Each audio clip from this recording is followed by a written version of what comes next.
You stand on a narrow stone terrace high above the sea, where the cliff falls away into darkness. In one hand you carry a small clay lamp, and with the other you cup the flame from the steady wind. The main sound is the wind itself, moving through stone and over open water, and the main light is torchlight, warm and restless, leaning sideways on the columns ahead. The lamp's bowl fits your palm with the familiar weight of fired clay, and the handle is slightly rough where soot and oil have darkened it over time. Even before you take another step, you feel how the wind presses and releases, not harsh, not gentle, just constant, as if the night has one steady breath that never quite stops.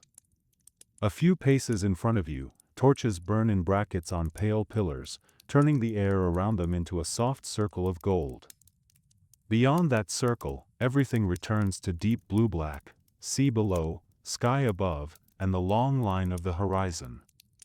Far out, almost easy to miss, a single sail sits on the water like a small piece of night that learned to float. The torch flames don't rise straight, each one leans as if listening to the wind, and the light they throw stretches long and sideways across the stone, then pulls back again when a gust shifts. The sea does not glitter, it only exists as a darker movement beneath an even darker sky, and yet its presence feels certain, like a weight you can sense even with closed eyes. You begin by walking, slowly, along the worn stones of the sanctuary path. Your steps are quiet, and the wind takes the sound away as soon as it's made. The lamp's olive oil flame trembles, then steadies again, and the thin scent of oil and wick follows you like a faint thread. The stones underfoot are uneven in a way your body understands without thinking, a shallow dip here, a raised seam there, each block set with care long ago and then softened by salt air and passing feet. Your cloak moves lightly behind you, tugged and loosened, and the lamp's small light slides along the ground like something alive but calm. The closer you come to the columns, the more the torchlight shows itself in motion. It does not stand still on the stone. It slides and flickers, and it gives the carved edges of the blocks a gentle life, raised seams, tool marks, a shallow chip where salt has eaten away at the corner. In the warm sweep of flame, a block's face can look almost smooth, then the angle changes and the chisel lines appear again, faint ridges like slow waves frozen in stone. A small patch of plaster, pale and chalky, catches the light differently than the darker stone beneath, and you notice how the surface is slightly granular, as if the wall still remembers the sand mixed into it. At the first column you pause, not for any urgent reason, but because this place invites pauses. You rest your fingertips against the stone. It is cool where the wind reaches it, warmer where the torch has been breathing against it for a long time. The wind catches the flame above you and makes it hiss softly, like a quiet answer. Under your fingers, the column's surface is not perfectly even, there are shallow pits where salt has bitten in, and tiny lines where something small once scraped along it. You feel how the stone holds cold in its depth and warmth on its skin, and how those two temperatures meet right at the place you touch. You continue into the open court, and the space widens just enough to feel like a small world set apart. A low wall marks the cliff edge, not tall, not heavy, more a boundary than a barrier. Beyond it, the sea is heard more than seen, a low constant sound that rises and falls without ever fully arriving. The air here has room to move, and the wind seems to find new paths, around a pillar, across the open terrace, then out toward the cliff again. The sea's voice is not one sound but many layered together, deep and distant, then sharper for a moment when a wave hits rock far below, then soft again as the water pulls back. The sail on the horizon shifts so slowly that you could doubt it moved at all. You glance at it, then let it be. It is there like a patient marker, and the night doesn't ask anything more from it. It feels far enough away to belong to another world. And yet it holds a place in this one, a pale angle that makes the horizon feel inhabited. When you look away, the sail lingers in the edge of your vision like a faint impression of light on dark water. Near the center of the terrace, a stone table stands where offerings are placed. It's simple and solid, its surface smoothed by years of touch and weather. A shallow groove runs along one edge, cut to guide liquid down and away, so that libations do not pool. The table's top is slightly rounded at the corners, not sharply finished, and the stone there is smoother than anywhere else, polished by palms and cups and cloth.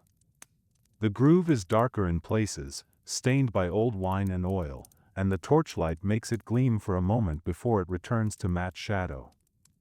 You set your lamp down in a sheltered niche beside the table, where the flame can burn without fighting so hard. The light becomes steadier at once.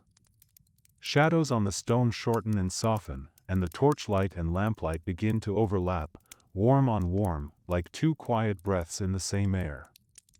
The lamp's flame steadies into a small, rounded shape, and the wick glows at its base with a tiny ember-red heart. The niche holds the air still enough that the lamp no longer needs your hand, and you feel your fingers loosen, as if the night has taken something from you, not a loss, only a gentle setting down. The first thing you do is the simplest: you look. Not in a searching way, but in the way someone looks at something they tend, something they know in the dark. You notice a small clay cup, a few shells placed together, and a tiny figure no taller than your thumb, smooth, worn, shaped by an unknown hand. The cup's rim is slightly chipped, its surface darkened where oil has soaked in over time. The shells are pale and curved, each one holding a different kind of shine, some dull, some glossy, some faintly striped where the sea once built them in layers. You touch the shells lightly, feeling their cool curve, their grain of salt. The wind has dusted them with grit, and you brush it away with the pad of your thumb. Nothing here needs to be perfect, only present. The grit shifts easily, and the shells reveal a cleaner surface beneath, smooth and dense. Your thumb leaves a faint warmer mark that disappears quickly as the night air cools it, and you feel how quickly everything in this place returns to the temperature of wind and stone. You lift the lamp again and carry it toward the small shrine room built into the terrace. Its doorway is low and plain, a threshold of stone that holds warmth longer than the open air. When you step inside, the sound changes. The wind becomes a softer pressure against walls, and the sea's voice turns muffled, as if heard through thick cloth. The air in the doorway is different, less restless, and the lamp's flame shifts from trembling to a quiet, steady burn. Your footsteps sound closer here, more contained, and the stone seems to answer them with a low, dull echo that disappears almost immediately. Inside, the lamplight reveals pale plaster and the faint suggestion of painted shapes, curving lines that could be waves, spirals that could be shells, simple patterns that soften the eye. There is no readable mark, no message to decipher, only color and form meant to be seen by firelight, meant to move when the flame moves. The plaster has a softness to it, not in texture but in tone, and where the lamp passes, the wall's surface blooms into warm light, then fades again into shadow. The painted lines are not bright, they are subdued, as if they were made for nights like this, for eyes that don't want sharp edges. A second lamp sits on a stone shelf, its wick already burning low. You lean closer and watch how the oil feeds it, slow and steady. With a small tool of bone or wood, you pinch the wick's tip, trimming it so the flame burns cleaner. It brightens slightly, and the smoke thins to almost nothing. The wick's charred end breaks away with a tiny crispness, and the flame responds at once, becoming clearer, less ragged at its edges. For a moment the lamp gives a slightly stronger glow, then settles again into the steady work of burning. You stand for a while in the quiet of the shrine, listening to the difference between inside and outside. The wind is still there, but it is tamed by stone, turned from a wide voice into a low murmur. The lamps make their own tiny sounds, oil softening, wick faintly whispering as it consumes.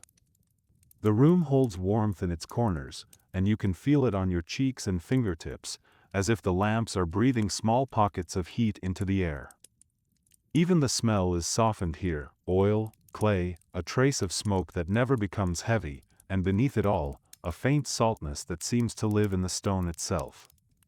When you step back out into the open court, the wind meets you again at once. It moves the edge of your cloak, lifts a loose strand of hair, cools the skin of your hands.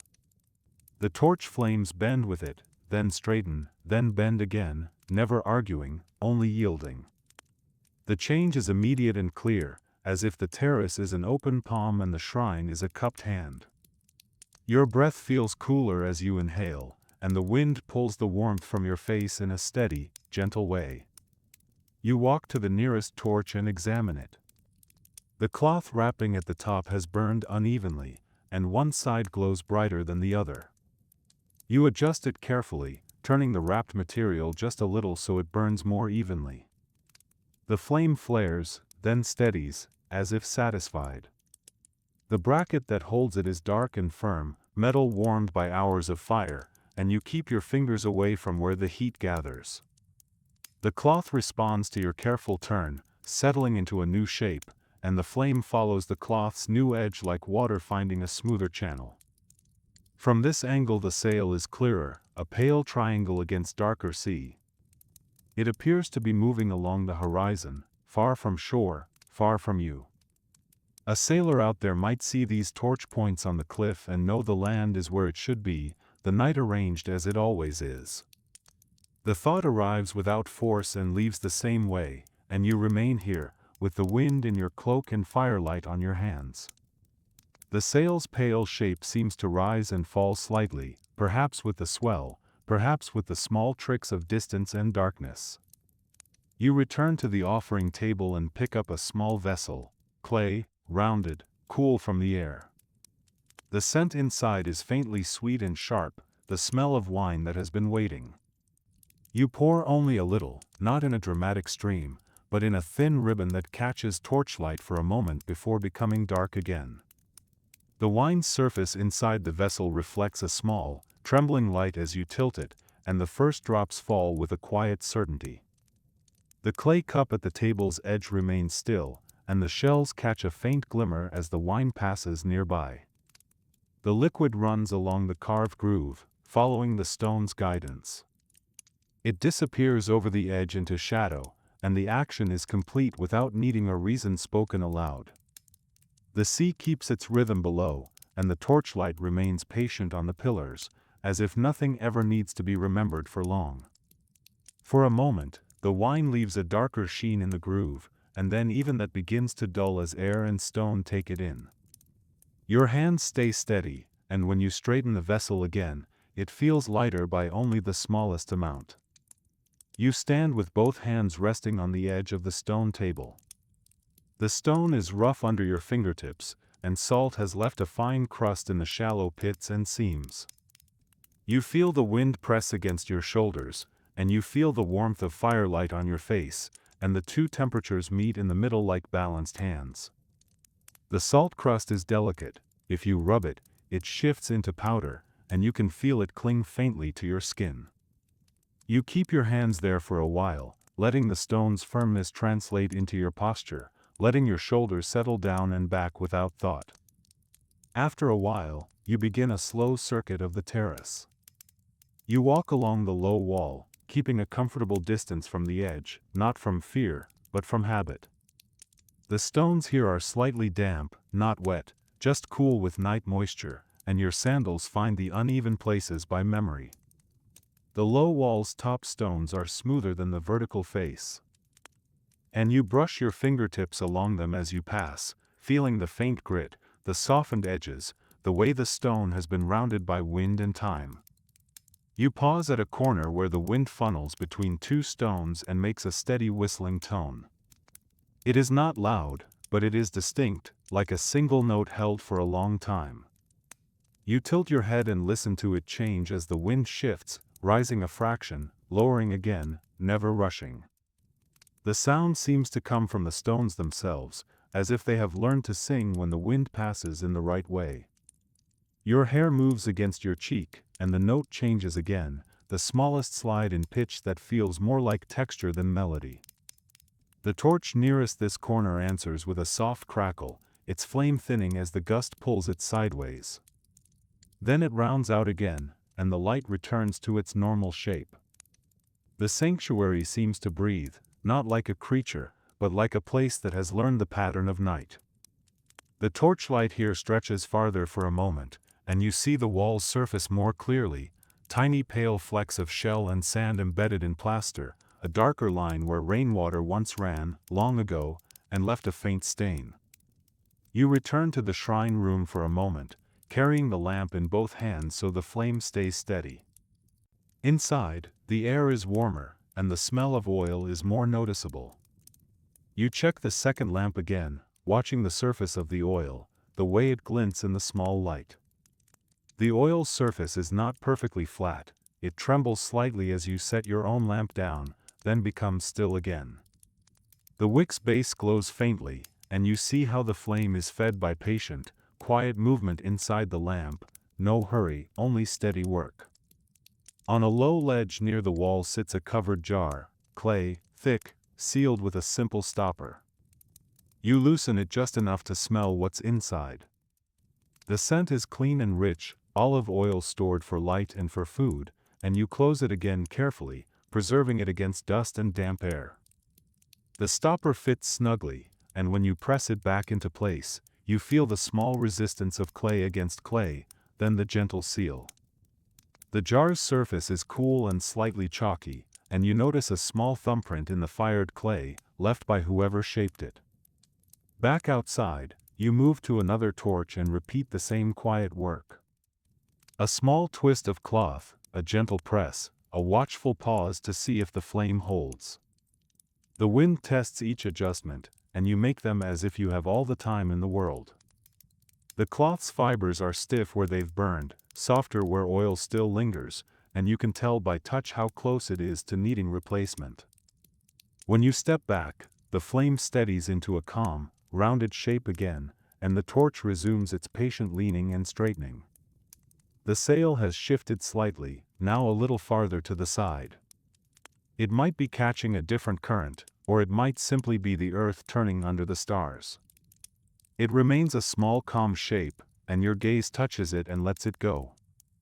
The horizon line is so thin that it feels like a single drawn stroke, and the sail sits against it with such quietness that it could be part of the sky itself. You blink once, slowly, and when your eyes open again, the sail is still there, unchanged in any way that matters. Later, you sit on a stone bench set against the inner wall of the terrace. The bench is cold at first, then begins to take your warmth. You rest your hands on your knees and feel how the wind cools your knuckles while the torchlight warms your palms. The bench's surface is slightly gritty, and the grit presses gently through cloth, reminding you that stone is never entirely smooth. You adjust your weight, and the cold becomes less sharp, spreading out into a steady coolness that your body accepts without resistance. From here, you can see the columns in a loose line, each with its torch, each torch making its own small circle of light. Between those circles, darkness fills in without effort. The sea below stays mostly invisible, but its sound is constant, like a deep drum played very softly. The circles of light are not perfectly round, they are shaped by wind and angle, stretched into ovals that move slowly as the flames move. In the darker gaps between them, you can still sense the terrace's outline, as if your eyes learn the shape of the place by memory rather than sight. You listen long enough that the sound becomes less like separate waves and more like a single continuous presence. It rises, falls, rises again, never breaking its own pace. The sanctuary holds the same quiet pace, and your body naturally matches it. Your breath slows without your deciding it should, and your shoulders sink by a small measure, releasing tension that you hadn't noticed was there. The steady sound becomes a background you could lean against, firm and soft at the same time. When you stand again, you move more slowly than before. The night has deepened by a small measure, and the air has cooled. You walk to the shrine doorway and place your hand on the stone threshold, feeling the warmth trapped in it from earlier hours. The warmth is faint but real, a small stored sun held in stone. Your palm rests there, and your skin takes a little of that warmth, then gives it back, a quiet exchange that feels almost ceremonial without needing to be named. For a moment, a memory of other stone spaces on this island passes through you, courtyards farther inland, stairs that turn at right angles, red-painted columns that held up shaded roofs. In those places, too, the sea was present even when it could not be seen, carried in the air and in the salt of the skin. Here, the same island feels simpler, reduced to wind, fire, and water. The memory is not sharp, not demanding. It arrives like a scent carried on wind, then fades. You remain here with the present stone under your hand, with the present torchlight shifting across the terrace, and the sea's voice filling the space beyond the wall. You step inside the shrine again, and the lamplight softens your shadow on the wall. The painted patterns are just visible enough to make the room feel tended, not bare. You adjust the lamp's position so it illuminates the offering shelf more evenly, and the shapes of shells and small figurines become clearer. The shadow of your hand moves across the wall when you lift the lamp, growing larger, then smaller, then settling. The figurines do not look like faces, they look like forms, simple and rounded, worn by time until they become almost abstract. You do not linger over them like objects to count. You simply acknowledge their presence with your eyes, and with a light touch on the edge of the shelf. The clay feels smooth, slightly gritty, warmed by lamp heat. The shelf's edge has tiny chips where it has been bumped by cups or lamps in the past, and your finger follows one chip without thinking, tracing its shallow curve. The warmth of the lamp is gentle on your fingertips, not hot, just enough to take away the chill the wind left there. Outside again, you walk to the offering table and unwrap a small piece of cloth from a bundle, plain, used many times. Inside is a bit of bread, dense and dry from air, and a small lump of cheese that holds its shape in the cool night. You place the bread on your palm, add a smear of oil with a fingertip, and take a slow bite. The cloth has the faint smell of old oil and clean dust, and when you unfold it, you feel the stiffness where it has been washed and dried many times. The bread's edge crumbles slightly, and you catch the crumbs against your palm before they can fall to the stone. The taste is simple and grounding. Grain, oil, a hint of salt that seems to come from the air itself. You chew slowly, not because you need to, but because the night encourages slow work, and even eating becomes another form of tending. The bread softens as you chew, and the oil spreads a quiet warmth across your tongue. The cheese is firm and cool, and it breaks with a small resistance between your teeth, then becomes creamy, carrying a faint sharpness that wakes your senses only briefly before the calm returns. You drink a small mouthful of water from a cup that has been sitting in the shrine's shade. It is cool, and it clears the oil taste from your tongue. When you lower the cup, you hear the wind more sharply for a moment. As if your senses have shifted focus. The water feels heavier than it looks, dense and clean, and it leaves a cool line down your throat. The cup's rim is slightly rough, and it presses against your lip with a small, grounding texture. After a while, you sweep the terrace with a small broom made of bundled reeds. The motion is gentle and steady, moving grit and dried leaves away from the center toward the edges. The broom makes a soft whispering sound against stone, and the sound blends easily with the wind's larger voice. The reeds flex and return, and the rhythm becomes almost as steady as the sea's. You keep the broom close to the stone, letting it gather the fine grit that wind carries in, tiny grains of sand, small bits of salt crust, the occasional thin leaf blown up from somewhere below. Dust lifts briefly in torchlight, then settles again. The act is not about making the place spotless. It is about keeping the stones clear enough for bare feet, clear enough for offerings to rest without grit under them. The dust in the air catches the torchlight like faint golden mist, then disappears as quickly as it came. When it settles, the stone looks a shade darker where the damp night has touched it, and a shade lighter where you've brushed away the thin film of grit. You pause at the low wall and look down. You cannot see the base of the cliff, only a suggestion of darker darkness where sea meets rock. Then, for a moment, a wave catches the faintest starlight far below, a thin moving line, and the idea of water becomes visible again. The line appears, breaks, and fades, like a quick sketch drawn and erased.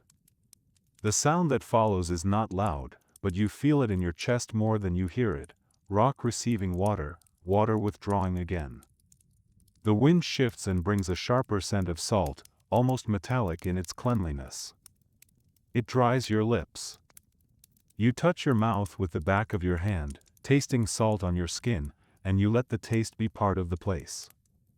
The salt is faint but undeniable, and it sits on your tongue as if the sea has found a way to be present even in the smallest gesture. Your hand is cool from air, and the skin on the back of it feels slightly rough where the night has dried it. You turn your head toward the horizon again. The sail remains, still lone, still small. It feels like a distant companion, not close enough to disturb solitude, but present enough to remind the night that other lives are moving across the same water. The sail is a pale angle against a dark band, and it changes shape slightly as it shifts, sometimes sharper, sometimes softer, depending on the wind and the swell. You watch for a moment, then let your attention return to the nearer light and stone. You walk to a column where the stone has been carved with a simple raised form. In torchlight it looks like a pair of curved horns, abstract and quiet. You trace the edge with your fingertip, feeling the sharpness of the carving where the tool once bit into stone. The raised form is not polished, it holds the original texture of the cut, small ridges where the chisel lifted stone away. Your fingertip moves slowly along it, and you feel how the carving catches tiny grains of salt, holding them like pale dust in its grooves. The stone is cool, and your finger warms it for a moment. You imagine how many hands have traced this same shape, not as a ritual performance, but as a habit, a way of touching something steady when the wind is constant and the sea is vast. The imagining is quiet and soft-edged, without faces or stories, only the sense of repetition over time.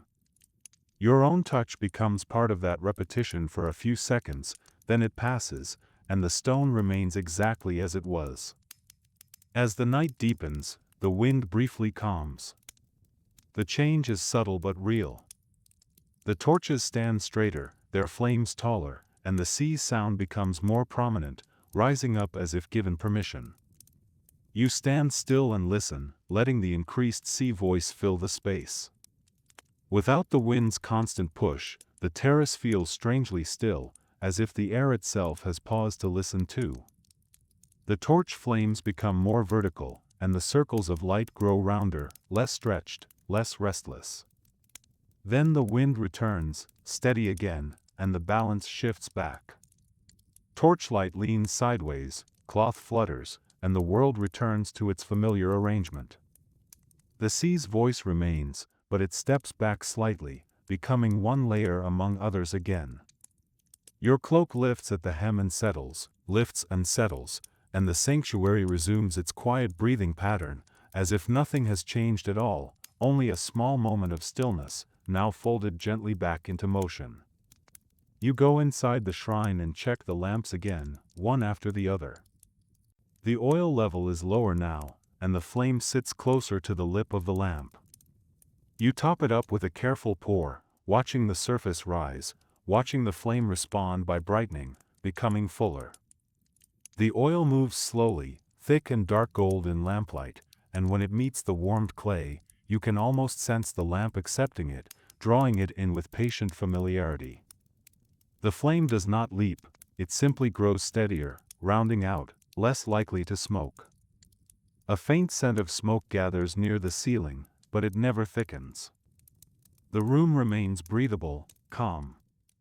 The painted patterns on the wall look softer in this steadier light, and the edges of the stone block seem less harsh. Where two stones meet, the seam becomes a gentle shadow line instead of a sharp cut, and the plaster between them looks warmer, as if the light is smoothing the room from the inside out. You stand long enough to feel how the air inside is still, with only the smallest movement from your own presence. Back outside, you notice a moth or small night insect circling one torch. It moves in loose loops, drawn in, pushed away by heat, drawn in again. It is a tiny life caught in the same wind that moves your cloak and the torch flame, and it does its work without hurry. The moth's wings flash pale for a moment when they catch the torchlight, then vanish into darkness again, then reappear, a small rhythm of visibility. It does not collide with the flame, it hovers at the edge of warmth, testing the air, then retreating, then returning. You keep walking, because walking is part of tending. Your route is familiar now, column to column, table to shrine, wall to bench. Each circuit feels like a slow tightening of the sanctuary's quiet, as if by repeating the same path you are smoothing the night into place. The stones seem to recognize your steps, and your feet recognize the stones in return. Each time you pass a torch, your skin feels the warmth change, and each time you pass into shadow, the wind feels cooler, and the pattern repeats without becoming tiring. You pause by the offering table and straighten the small clay cup, which has shifted slightly from the wind's vibration. You align the shells again so they rest together. The small figurine remains where it is, unchanged, as if it belongs to the stone itself. The cup makes a faint scrape when you nudge it, a sound so small it disappears into the wind at once. The shells click lightly when they touch, then settle, and you notice how even the smallest sounds here are softened. As if the air refuses sharpness. Later, you carry a lamp to the far side of the terrace where a small storage corner has been built into the wall. There, wrapped bundles of cloth wait, spare wick material, a simple cord, a piece of dry wood. You choose a fresh strip of cloth and roll it carefully, preparing it for the next torch when the current wrapping burns down. The storage corner smells like dust and old fiber, like dry reed and sun-baked clay, even in the night. The lamp's light makes the bundles cast rounded shadows, and you can see how each bundle has been handled often, tied and untied, folded and refolded. The work is quiet and precise, and it feels good in the hands. The cloth is coarse, and your fingers can feel the weave.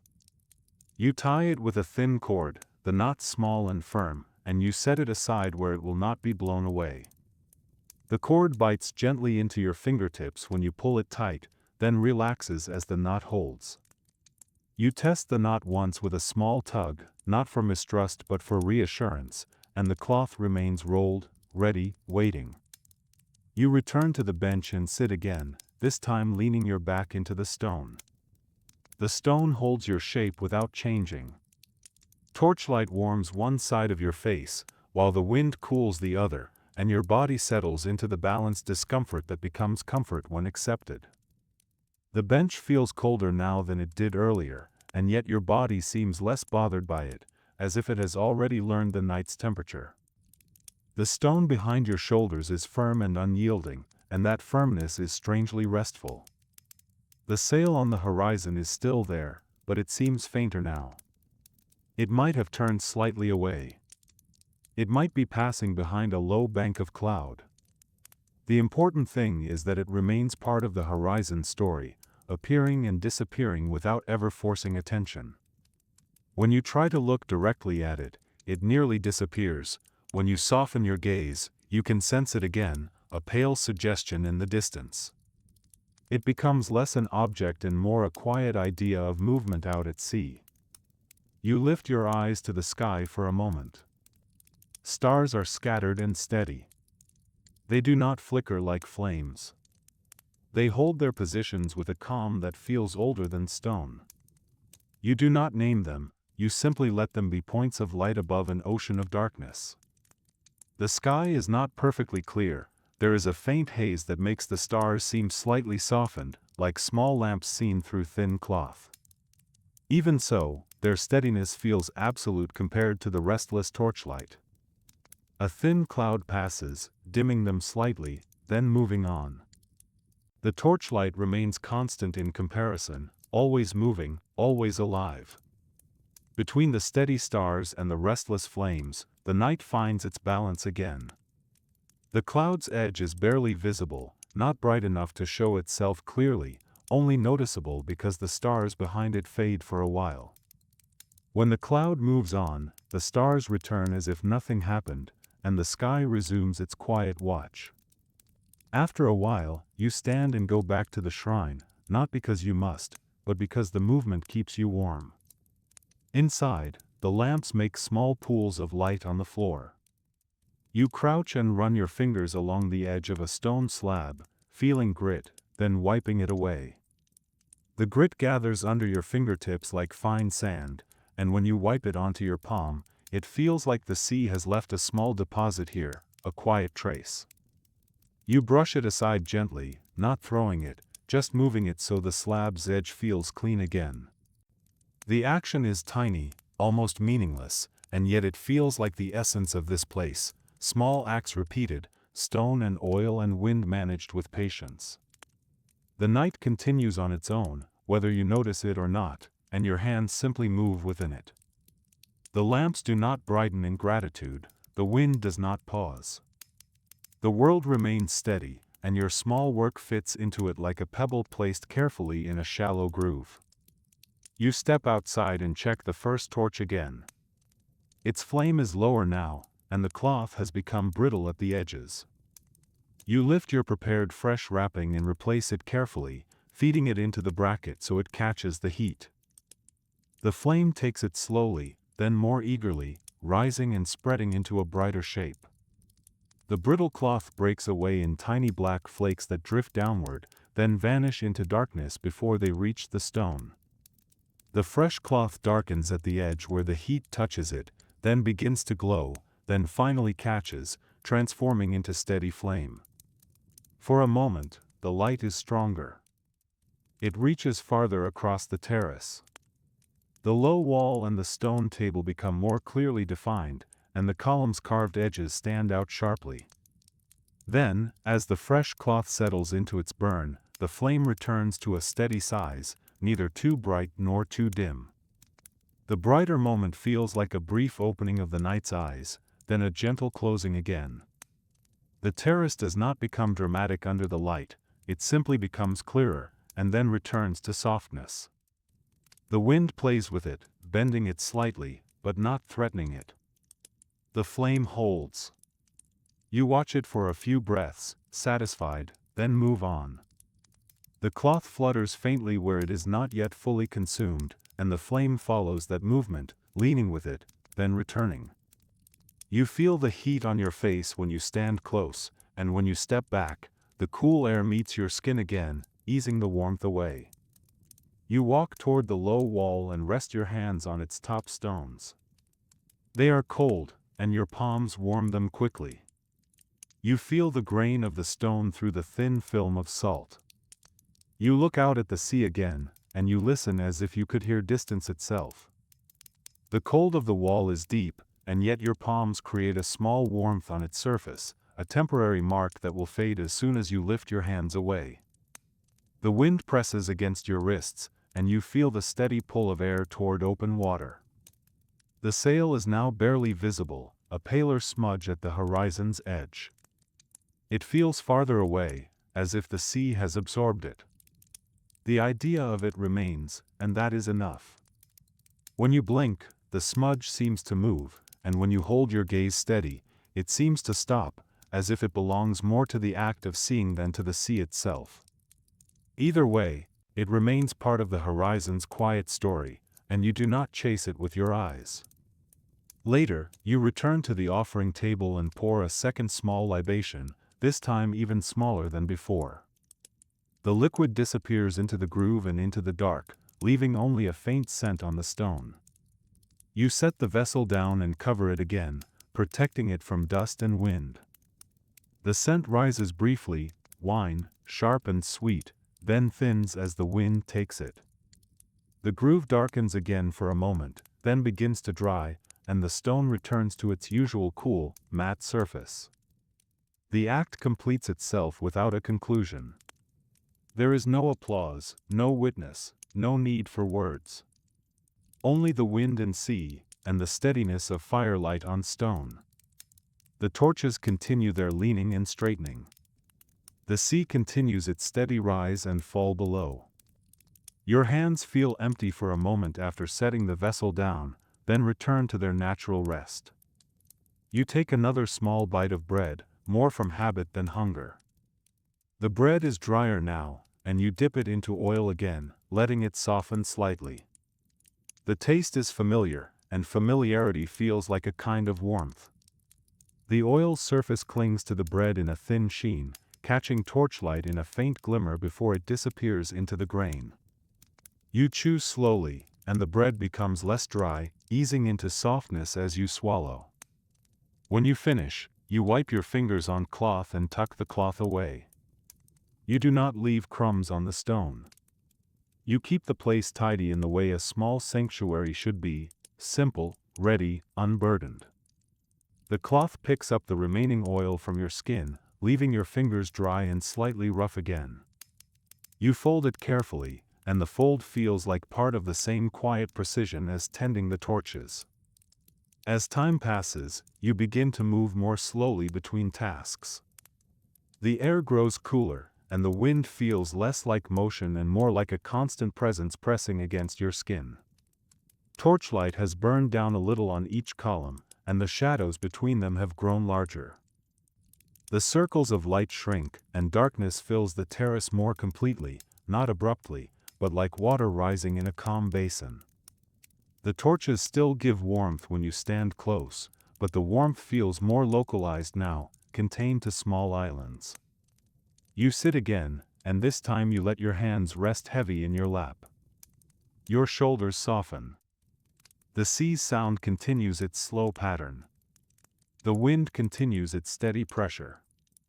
The sanctuary holds its shape without asking anything from you.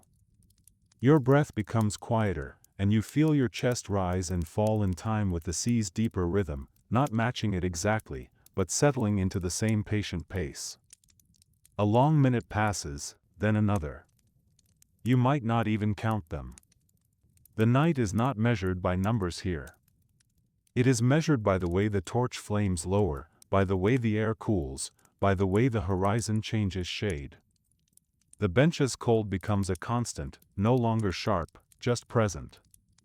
The wind becomes more even for a while, and your cloak flutters less, as if the fabric, too, has learned to rest.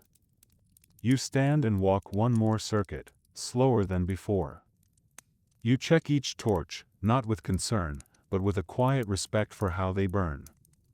You adjust one, then another, small movements that keep the flames balanced.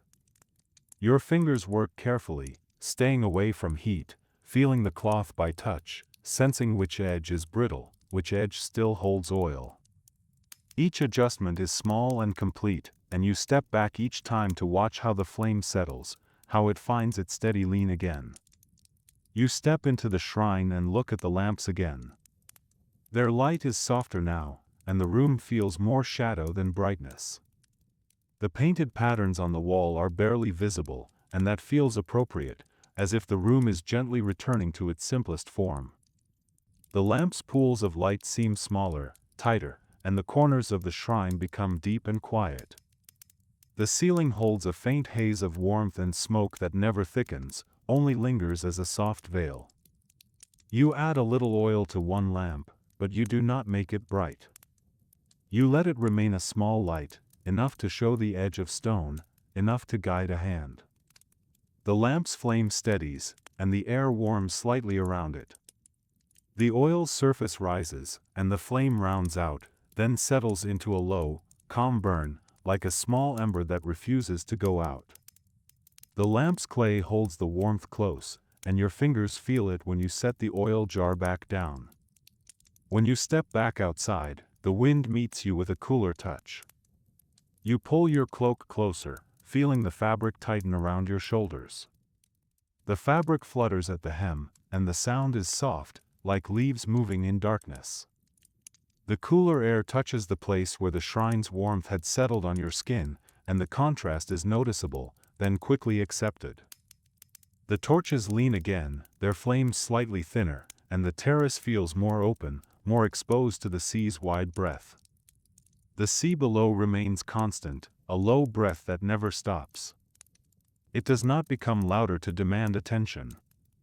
It simply continues, and in that continuity there is a quiet release, as if the world can carry itself for a while without your hands. The sound arrives in layers, deep undertone, then lighter wash, then recedes again. You do not need to interpret it. It is simply there, doing what it does, steady and untroubled. You return to the bench and sit. Your body feels heavier now, not with exhaustion, but with the natural weight that comes when movement slows. Torchlight warms your knees, then cools when a gust shifts it away. You feel the alternation without reacting. The warmth is never intense, it is a gentle touch that comes and goes. The cool that follows is not harsh, it is simply the night reclaiming its usual temperature. The horizon is darker now. The sail is no longer visible, or perhaps it is simply swallowed by the distance. The idea of it remains, like a faint afterimage, and the sea seems wider without it. The horizon line itself feels less defined, as if sky and sea have blended into one broad dark field. You sit with that wideness in front of you, and it does not demand anything. Only offers a quiet sense of space. You let your gaze rest on the nearest torch instead. The flame dances, leans, straightens. It never holds a shape for long. It burns down steadily, and the simple fact of its burning feels like the only story that matters. The flame's base glows brighter where it meets cloth, then fades into thinner light at the tip. A small crackle sounds now and then when a fiber breaks, and the sound disappears instantly into wind. Later, you stand once more and walk toward the low wall. You place your hand on the stone and feel how cold it has become. The warmth of day is long gone now, and the stones have given their heat back to the air. Your hand presses down gently, and the cold is immediate, deep, steady. You feel it travel into your palm and fingers, and you lift your hand briefly, then rest it again, letting your body accept the sensation without resistance. You look down into the darkness where the sea meets rock. You cannot see the waves, but you hear them. The sound rises, falls, rises again, unchanged. It is the same rhythm you heard at the beginning of the night, and it will be the same after you stop listening. The sound does not come from one point, it comes from below, from the cliff's base, from the water's wide surface. It feels like the sea is speaking in a low voice that never strains, never becomes urgent. You turn back toward the sanctuary. The torches are lower now, their light smaller, their circles tighter. The spaces between them have become deeper, and the terrace feels like a handful of warm islands floating in dark air. Each island of light has its own character, one slightly brighter, one slightly more sheltered, one flickering more because of wind. Between them, darkness sits calmly, not threatening, simply present, as natural as the stone itself. You walk between those islands and feel the darkness brush your shoulders when you pass through it. Each time you step into torchlight again, the warmth returns, gentle and immediate. The contrast is soft, not sharp, as if the night has learned to handle you carefully. In the darker stretch, your eyes relax, then in the light, details return, stone seams, plaster texture, the curve of the offering table's edge. You do not hurry between lights, you let your pace remain steady, as if the terrace is guiding you. You enter the shrine one final time and sit on the stone threshold. The lamps inside are low, and their light is a thin amber line on the floor. You rest your hands on your thighs and let the room's warmth seep into your skin. The threshold stone holds a faint stored warmth again, and your legs feel it through cloth. The lamp's light does not brighten the room, it only outlines it, making the space feel enclosed and quiet. The wind outside continues, but here it is softened into a hush. The sea's sound is still present, but distant, like a steady memory. The lamps burn with quiet patience, and the shadows on the wall move slowly, as if they have all the time they need. Your shadow, seated, becomes a dark shape that sways faintly with the lamp's movement. The painted patterns are nearly gone now, visible only in brief moments when the flame leans and catches the wall at the right angle. After a while, you stand and step back into the open court. You check the nearest torch and do nothing to it, because it is steady. You check the offering table and do nothing to it, because it is orderly. You check the low wall and do nothing to it, because it is still. The act of checking becomes its own quiet ritual of completion, not a beginning, not an ending, just an acknowledgement that everything is as it should be for this part of the night. Your hands remain at your sides, and your shoulders settle as if relieved of responsibility without any explicit decision. You sit again on the bench, and this time you remain. Your breathing becomes the smallest sound you notice, mixed into the larger sounds that already existed without you. The wind continues its steady work on stone. The sea continues its steady work on the cliff below. Your breath is warm against the cool air, and you feel it leave your lips and vanish quickly, taken by wind. The bench's cold is now simply a part of you, no longer something separate. Torchlight grows softer as the fuel lowers. Shadows grow larger. The sanctuary does not change its shape, it only changes its emphasis, letting darkness take more space, letting light retreat naturally. The torches become less like bright points and more like gentle embers held up high. The light they cast becomes more intimate, closer to the stone, less able to reach the far edges of the terrace. Your hands rest loosely. Your shoulders settle. The fabric of your cloak quiets as the wind's gusts become more even. The night air cools your face and forehead, and the warmth near the torches keeps your core steady. The cool on your skin feels clean, like water without wetness.